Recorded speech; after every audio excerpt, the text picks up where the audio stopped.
नमस्कार दोस्तों, मैं हूं आपका दोस्त अंकित और अपने चैनल पे आप सभी का फिर से स्वागत करता हूं। आज हम लोग बात करने वाले हैं शेडिंग ट्यूटोरियल के बारे में, क्योंकि लास्ट ट्यूटोरियल जो था वो आउटलाइन का था, यही वाला।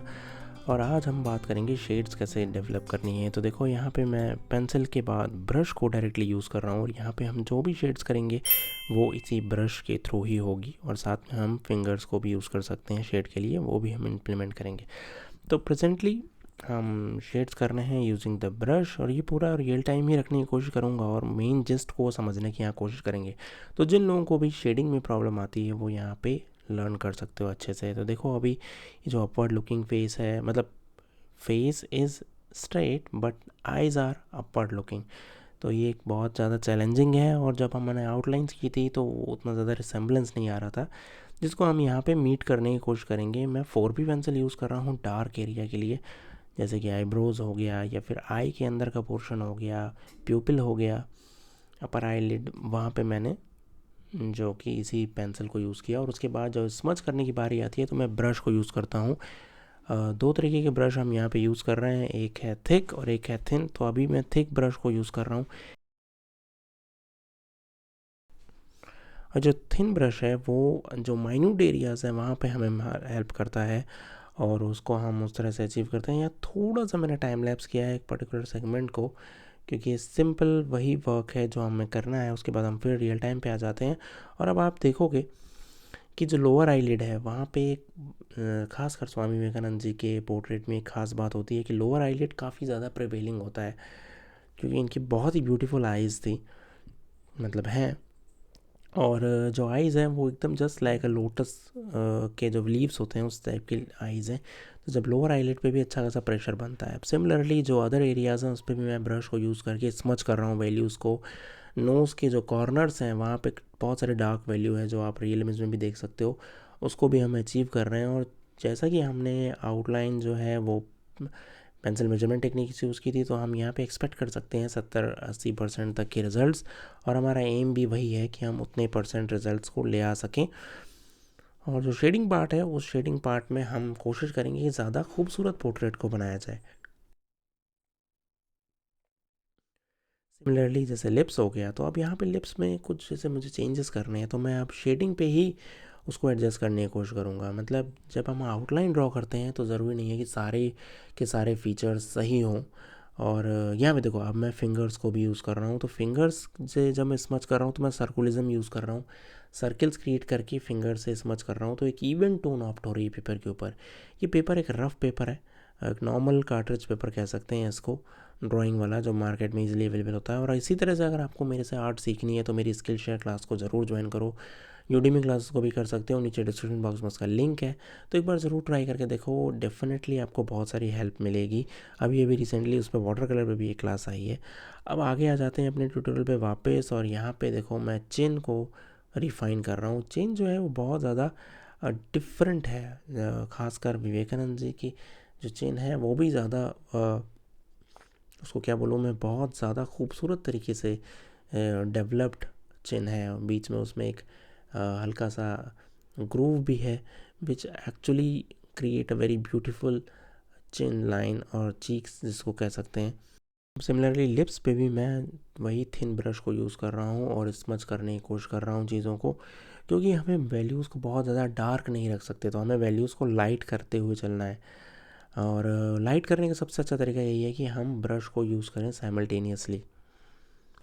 अच्छा, मुझे एक और उम्मीद है आप लोगों से कि ये जो ट्यूटोरियल है मैं जिस तरह से बनाता हूँ और कोशिश करता हूँ डिटेल्स में बताने की, तो मुझे ज़रूर बताइएगा कमेंट बॉक्स में कि क्या ये तरीका आप लोगों को अच्छा लगता है, पसंद आता है। क्योंकि मुझे लगता है कि लर्निंग के लिए ये तरीका सबसे ज़्यादा बेहतरीन तरीका है कि मैं कमेंट्री करते हुए आपको बताते हुए चलो चीज़ों को। नहीं तो मैं ऐसे सिंपली वीडियो भी बना सकता हूँ और उसको अपलोड कर सकता हूँ विदाउट हैविंग एनी एक्सप्लेनेशन। और अगर आपको वो चीज़ ज़्यादा पसंद है तो you can opt for that, और मैं वैसे भी करने को कर सकता हूँ। लेकिन मेरे लिए तो ज़्यादा मेहनत वाली चीज़ यही है कि मैं रिकॉर्ड करूँ। और अगर आप लोगों को इससे हेल्प मिलती है तो ज़रूर बताइएगा मुझे कमेंट बॉक्स में, तो मैं इसको इसी तरह से कंटिन्यू रखूँगा कि इसमें अब मैं अपनी जो इनपुट्स हैं वो भी आपको देता रहूँ, वर्बली भी, साथ में डेमोन्स्ट्रेशन तो चल ही रहा है। अब यहाँ पे देखो, मैं ब्रश को यूज़ कर रहा हूँ, जो चिन के नीचे वाला एरिया है, गले वाला एरिया है, जो वो भी थ्रोट का जो एरिया है उसको मैं शेड्स के थ्रू ही मैच करने की कोशिश करूँगा। मैं ब्रश यूज़ कर रहा हूँ, ये ब्रश बहुत सॉफ्ट ब्रश होते हैं। इनकी खासियत मैं आपको अगर बताऊँ, they are very soft brush, makeup brushes होते हैं ये, वाटर कलर वाले ब्रश नहीं है बिल्कुल भी। ये वो ब्रशेज़ हैं जो यूजुअली मेकअप में यूज़ किए जाते हैं, गर्ल्स के मेकअप में यूज़ किए जाते हैं इस टाइप के ब्रशेज़, क्योंकि ये बहुत ज़्यादा सॉफ्ट होते हैं और एट द सेम टाइम एक स्ट्रेंथ, एक फर्मनेस भी होती है इनमें, तो ये जल्दी बेंड भी नहीं होते हैं जैसे जनरली वाटर कलर ब्रशेज़ हो जाते हैं। तो इसलिए ये फर्म भी होते हैं, तो ग्रेफाइट को मूव करने में हेल्प करते हैं। साथ के साथ ये पेपर को डैमेज भी नहीं होने देते हैं।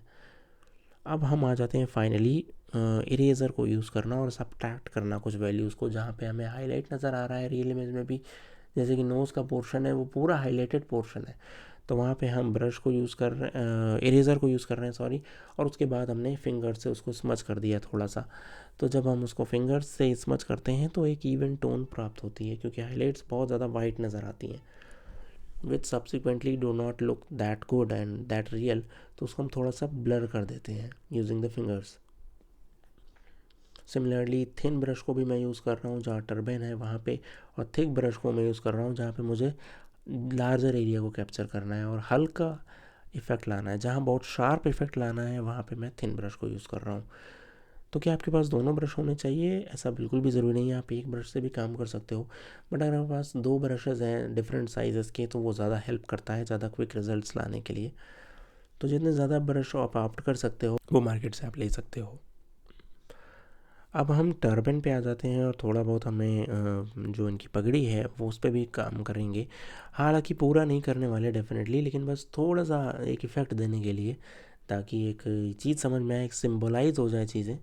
पूरा चाहिए तो आप पूरा भी ड्रॉ कर सकते हो, बट यहाँ पे जो पर्पस है इस पोर्ट्रेट लर्निंग का वो ये था कि शेड्स कैसे करना है, और टर्बन के भी थोड़े से एरिया को इसलिए ले रहा हूँ ताकि आप इसकी मदद से आप पूरा का पूरा टर्बन भी ड्रॉ कर सकते हो। मेरे ट्यूटोरियल्स का मेजर जो रीज़न होता है डालने का वो केवल ये होता है कि आप सीख सको उससे, ना कि ये कि मैं मास्टर कुछ पीस यहाँ पे क्रिएट करूँ। इसलिए मैं चीज़ों को ऐसे थोड़ा सा अनफिनिश भी छोड़ देता हूँ, सो दैट जो पर्पस होता है वो क्लियर हो चुका होता है। यहाँ पे मैं स्टम्प को भी यूज़ कर रहा हूँ। खासकर एक चीज़ का ध्यान रखिएगा, जब आप कोई भी कपड़ा क्लोथ वगैरह आप ड्रॉ करते हैं तो वहाँ पे आप स्टम्प को भी यूज़ कर सकते हो, एक बहुत ही अच्छे इफ़ेक्ट देने के काम आता है। सिंपल एक स्ट्रोक से ही आप जो टर्बाइन का या क्लोथ का टेक्सचर को कैप्चर कर सकते हो, तो ये चीज़ रिकमेंडेड है। You can actually eventually use that, क्योंकि खासकर टर्बाइन वगैरह की अगर बात करूँ तो बहुत शार्प चीज़ें नहीं दिखनी चाहिए। कपड़े के ऊपर जो भी शेड्स पड़ती हैं ना वो डल फॉर्म में पड़ती हैं। क्यों? क्योंकि कपड़ा कभी भी शार्पली नहीं मुड़ता है। एक चीज़ अगर आपने ध्यान दी होगी यहाँ पे, तो जो कपड़ा होता है वो बिल्कुल शार्प नहीं मुड़ेगा, वो थोड़ा सा एज लेकर के, कर्व लेकर के मुड़ेगा, ना चैम्फर होके मुड़ेगा, अनलेस कि आप उसको अगर प्रेस कर दो तो वो आयरन करने के बाद वो डेफिनेटली एक जैसा हो सकता है, बिल्कुल शार्प उसका में फोल्ड आए, अदरवाइज़ उसमें नॉर्मल फोल्ड्स होंगे। तो उन फोल्ड्स को कैप्चर करने के लिए आप यूजुअली पेपर स्टम्प को यूज़ करो, या ब्रश को भी, जैसे मैं अभी यहाँ यूज़ कर रहा हूँ, ब्रश को भी यूज़ कर सकते हो। तो इस तरह से हमने इस पोर्ट्रेट को यहाँ पे फिनिश किया है। पूरी की पूरी टर्बन मैं नहीं ड्रॉ करने वाला हूँ जैसे मैंने आपको बताया था, और साथ में मैं यहाँ पे अब इरेज़र को यूज़ करके हाइलाइट्स को क्रिएट कर रहा हूँ। तो अब एक रियल टेक्सचर आप देख रहे होगे कि यहाँ पे हमें ऑप्ट हो गया है। आई होप कि ये ट्यूटोरियल आपको पसंद आया होगा। इसके रिगार्डिंग अगर आपके पास कोई क्वेश्चंस हैं तो आप पूछ सकते हो, और मुझे ज़रूर बताना नेक्स्ट ट्यूटोरियल में आप क्या चाहते हो। Thank you so much. Please channel को सब्सक्राइब कीजिएगा friends. Love you all, bye.